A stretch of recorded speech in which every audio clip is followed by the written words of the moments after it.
آج کل تو کوئی بھی رائے دے دو ڈیوائیڈ نظر آتا ہے اور عدلیہ میں بھی نظر آتا ہے انفارچونیٹلی، جو اس ادارے میں نہیں نظر آنا چاہیے. اب تو ہر چیز میں ہی تقسیم نظر آتی ہے، گھر سے لے کر پولیٹیکلی جو نیگیٹیولی ڈیوائیڈ پیدا ہو جاتا ہے. جیسے ابھی آپ نے بھی ذکر کیا بندیال صاحب، پھر ابھی ایاز صاحب بات کر رہے ہیں، تو یہ والی ڈیوائیڈ تو اچھی نہیں ہے. خیر فیصل آپ کو کیا لگتا ہے کیا فیصلہ آ سکتا ہے اور کیا کس کے حق میں جاتی ہوئی ریمارکس اور آبزرویشن آپ کی کیا ہے؟ جو آپ تقسیم کی بات کر رہی ہیں نا، ہر جگہ ڈیوائیڈ نظر آ رہی ہے، تو یہ پاکستان کی تاریخ میں پہلا موقع ہے کہ قوم کے علاوہ ہر جگہ ڈیوائیڈ نظر آ رہی ہے. قوم ڈیوائیڈ نظر نہیں آ رہی، باقی ہر جگہ تقسیم ہمیں نظر آ رہی ہے. بات یہ ہے کہ ایک تو آئین ہے، قانون ہے، وہ تو ظاہر ہے اتنے بڑے قانون کے ماہرین بیٹھے ہوئے ہیں، وہ زیادہ بہتر ہی فیصلہ کریں گے آئین کے مطابق، قانون کے مطابق. لیکن ایک گراؤنڈ پہ بھی تو بہت کچھ ہوا ہے نا. وہ بھی تو 24 کروڑ لوگوں نے جو ہے وہ اپنی آنکھوں سے دیکھا ہے. ان 24 کروڑ لوگوں کو آئین و قانون کا نہیں پتا کہ آئین کی کتاب میں کیا لکھا ہوا ہے، قانون کیا کہتا ہے، الیکشن کمیشن کے اختیارات کیا ہیں، سپریم کورٹ کے جو ہیں وہ اختیارات کے. عام آدمی کو تو یہ نہیں پتا. عام آدمی کو کیا پتا ہے؟ عام آدمی کو اتنا پتا ہے کہ الیکشن سے پہلے کس طرح کے فیصلے آئے، الیکشن میں تحریک انصاف کو جو ہے مہم چلانے کی اجازت نہیں دی گئی، پارٹی کے الیکشن کے نام پر جو ہے وہ اس کا انتخابی نشان جو ہے وہ اس سے جو ہے وہ چھین لیا گیا، اور جو آزاد امیدوار کے نام پہ وہ کھڑے ہوئے وہ بھی جس طرح کھڑے ہوئے، جس طرح کہ ان کو تصدیق آمیز جو ہے وہ انتخابی نشانات دیے گئے وہ بھی سب نے دیکھا. اس کے باوجود بھی جو ہے نا اس پارٹی کو جو ہے نا وہ ووٹ پڑا ہے. یہ بھی حقیقت ہے. پھر الیکشن میں 5 بجے کے بعد جو کچھ ہوا وہ بھی اس قوم نے دیکھا. آئین و قانون کا اس قوم کو نہیں پتا، لیکن یہ منظر وہ پوری قوم اپنی آنکھوں سے دیکھ رہی تھی.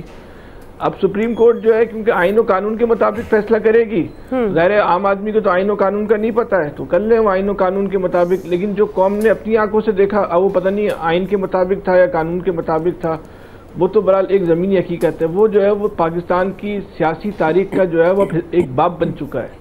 اس کو آپ پاکستان کی سیاسی تاریخ کے باب سے جو ہے نا اس سے نکال نہیں سکتے. اب وہ آج نہیں تو کل یہ تاریخ لکھی جائے گی، یہ سب واقعات لکھے جائیں گے. اس میں چیف جسٹس کا رویہ بھی لکھا جائے گا، الیکشن کمیشن کا بھی رویہ لکھا جائے گا، پاکستانی قوم کا بھی رویہ لکھا جائے گا، سب کچھ لکھا جائے گا. تاریخ سے بہتر تو کوئی جو ہے منصف نہیں ہوتا. جب تاریخ فیصلہ کرے گی اور تاریخ منصف بنے گی، خدا جانے جو ہمارے آج کے منصف ہیں وہ تاریخ کے فیصلے میں جو ہے وہ کہاں پہ جگہ پاتے ہیں. بہرحال یہ تو آنے والے وقت میں تاریخ پڑھ کے ہی جو ہے وہ اندازہ ہوگا، تاریخ پڑھ پائیں گے یا نہیں پڑھ پائیں گے. اگر مورخ بھی کوئی کیا نام ہے فارم 47 والا ہوا تو اپنی مرضی کی تاریخ ہی نہ لکھ دے گی. جیسے پہلے زمانے میں بادشاہ سلامت نہیں مورخ رکھ لیتے، اپنی مرضی کی تاریخ لکھوایا کرتے تھے. اسی طرح کے آج کل مورخ بھی ایسے ہی آ رہے ہیں. دانش پر پاکستان میں دانش پر بھی فارم 47 کے چل رہے ہیں، ان باتیں بھی فارم 47. چلیں آپ ایسے کون سے فارم آپ یقین رکھتے ہیں؟ یہ وہ ہیں جو اورنگزیب ٹوپیاں بنا کے پیسے کمایا کرتا ہے. جو حالات ہیں میں بھی فارم 47 والے. میں یہی کہہ رہی تھی حالات کو مد نظر رکھتے ہوئے فارم 47 کی بات کریں گے. ساڈے کول تے فارم بھی کوئی نہیں ہے. نہیں میں نے ان کے آئین قانون کا جواب دینا تھا کہ میں بہت عرصے سے یہ بات کہتا جا رہا ہوں، لوگوں نے کہی تھی لیکن میں اپنے پروگرام میں بہت کہتا ہوں کہ پاکستان کا آئین قانون یہ ہے کہ انگریزی دا دی تے پنجابی دا دا، جتھے لگتا ہے اتھے لا.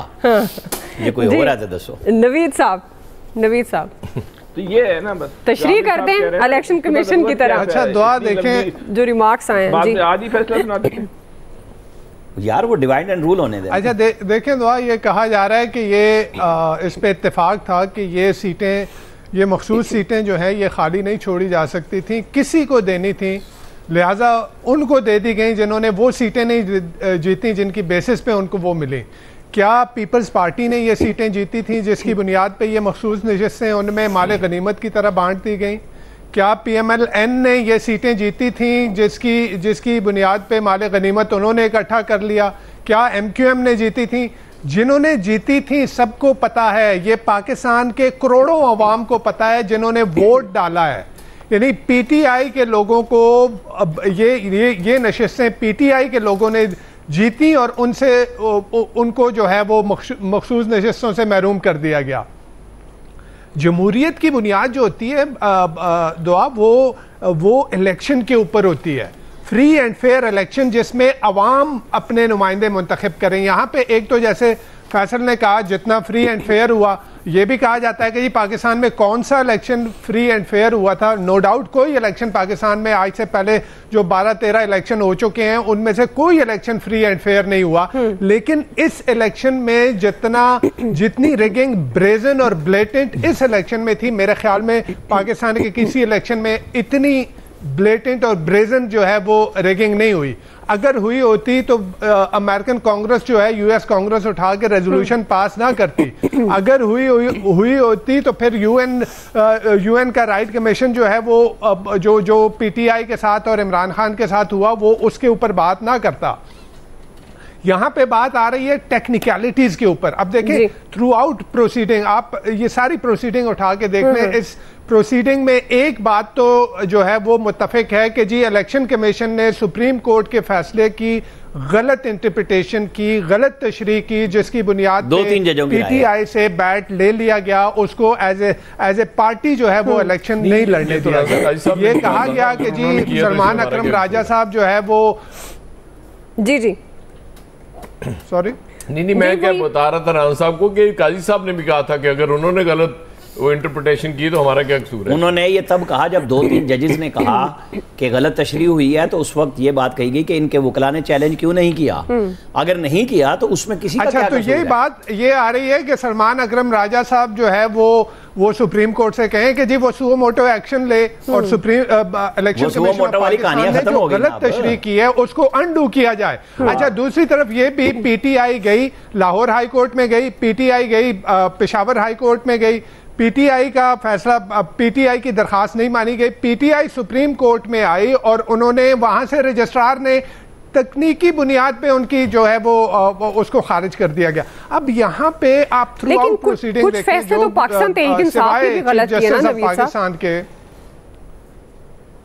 وہ معصوم انل خطان, کچھ فیصلے تو پی ٹی آئی سے بھی غلطی ہوئی نا, سنی اتحاد کونسل میں پھر شمولیت. میں اس پہ بات ہی نہیں کر رہا, دعا اس وقت ہم قانون کی بات کر رہے ہیں, اس فیصلے کی بات کر رہے ہیں کہ نہیں آپ کہہ رہے ہیں نا کہ جن کی بنتی نہیں تھی سیٹس ان کو نہیں دی جانی چاہیے نا, لیکن آئین کے مطابق تو ایک سیاسی جماعت جو جیت کر جائے گی وہ لے سکتی ہے نا. تو اب انہوں نے جب وہ بطور سیاسی جماعت ان کی کوئی لسٹ ہی نہیں ہے. آپ کے پاس آپ کے سامنے کیس رکھا گیا نا باپ پارٹی کا, 2018 میں کے پی سے کون سی نشستیں انہوں نے جیتی تھیں کہ ان کو جو ہے وہ مخصوص نشستیں دی گئی. اچھا, بات یہاں پہ دعا ایک چیز جو میں کہنا چاہتا ہوں, no doubt P T I سے غلطیاں ہوئی ہیں کہ اگر سپریم کورٹ کے رجسٹرار نے ان کی جو آبجیکشن لگا کے ان کی پیٹیشن واپس کر دی تو انہیں سپریم کورٹ کے رجسٹرار کے فیصلے کے خلاف اپیل کرنی چاہیے تھی, جو انہوں نے نہیں کی. اچھا, بات یہاں پہ یہ آتی ہے کہ ہم اس پروسیڈنگ کے دوران جو قانونی ایک بات کہی گئی, فارم اور سبسٹنس کی بات کی گئی, یعنی قانونی زبان میں آپ فارم کہتے ہیں کہ جی جو پروسیجر ہے اس کے اوپر عمل درآمد کیا جائے,